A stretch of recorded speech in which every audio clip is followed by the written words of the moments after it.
Hi guys, it's Christine. Welcome back to the channel. I'm going to do something completely different this week, and I'm not going to talk about a book and I'm not going to talk about a movie. I'm actually going to talk about an album. I am not somebody who considers themselves, any kind of expert on music. I've got I like what I like from when I was a teenager, and I like some new stuff, I like some old stuff, but I don't really pay a lot of attention to the music industry as a whole. So for me to want to review an album, it's got to be a good one. And I cannot stress enough how much I love West End Girl by Lily Allen. It is the album of the year 100% for me. I am going to have to, in order to review it properly, I need to give you the backstory in case you've been living under a rock. Lily Allen was married to David Harbour. When she moved out to the States with her two kids from a previous marriage for him, and when she got a lead in a play back in London, he became very jealous. He wanted an open relationship because they were living long distance at the time while she was doing the play, I guess. And so he, I believe, coerced her into an open relationship. Now, here's the thing about open relationships. They absolutely do work as long as everybody is on the same page and that everybody is enthusiastically saying yes to it. If you are having to talk somebody into why it's a good idea, then it's a no. I really, that's important to the review of this album. So, so anyway, basically he used that as an excuse to cheat on her a whole bunch. And so that was sort of the end of their relationship. They are now divorced. I don't know if she moved back to London or if she's still in the States, but the two of them are no longer together. So this is her breakup album, and it blows every other breakup album I have heard out of the water. Oh my God, West End Girl is just so good because it plays like a novel. Like it plays like the first song is West End Girl, and it starts with them moving to New York and being a family, and it goes like each song is a progression of, then he talked her into having an open relationship, then he became jealous of her success on the stage, then he started messing with a whole bunch of women, then they broke up, then she entered the hellscape that is dating when you're in your 40s as a divorced woman, mother of two. So it's just from beginning to end, no skips. Every track is fantastic. And I love that every track has its own sort of sound. Some of them are very West End Girl is very upbeat and like jazzy. And then you've got something like Ruminating, which is very heavy dance beat to it. I love Pussy Palace. That was the first song that I heard off of the album. That needs to be the first release, but I don't know how you're going to play that on the radio given the title and the lyrics. So I'm not sure how that's going to be handled, but it's such a great song. It's hard for me to pick a favorite song off the album. There's no skips. Every song is great. And Lily Allen she is like a case study in how to take heartbreak and pain and turn it into art. It is so good. Every decision made on this album is so perfect. Like, for example, on the song Madeline, which is about one of the women he had an affair with, she sort of goes through in the lyrics the list of rules for their open relationship. And one of the last things she says is, it has to be with strangers.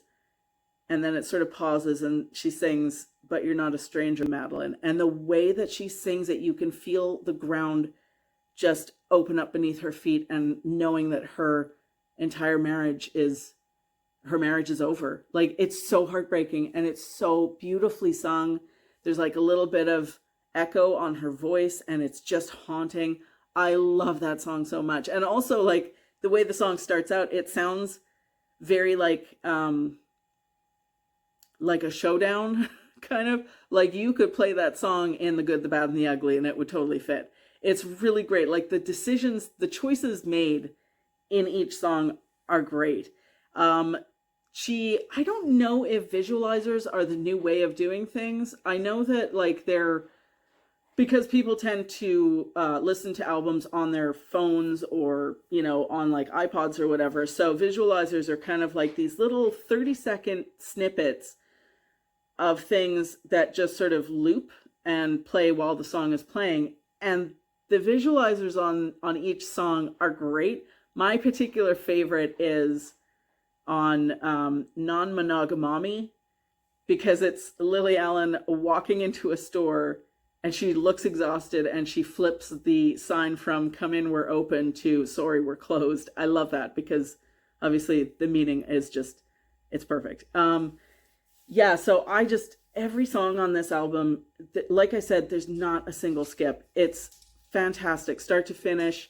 You've got like an entire concept.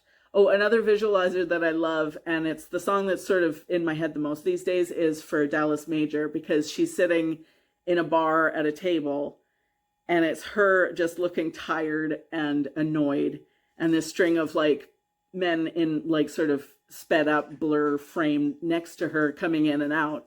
And at one point she just like puts her head back and just looks like so tired of all the horse shit. And yeah, like that encapsulates the idea of entering the dating pool when you're in your 40s and you are a mom to 2 kids, and it's just, no thanks. It could never be me. So yeah, I'm not gonna be on here talking about music very often, but this is an album I am begging you all to go check out. It is so good. Every album's great. Lily Allen, I love her. I have always liked her.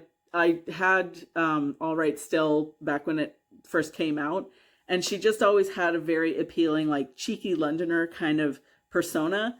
But then I kind of lost track of her for a long time, and now she is back, and she is back in a huge, huge way. I cannot wait to just, like, I listen to this album repeatedly every day now.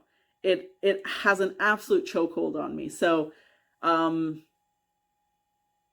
she is very honest, you know, like, it's painfully honest about the end of her relationship. But then I see interviews with her and she's not sitting there like, yeah, David Harbour's a piece of shit. Like, she's just like, well, you know, these things happen.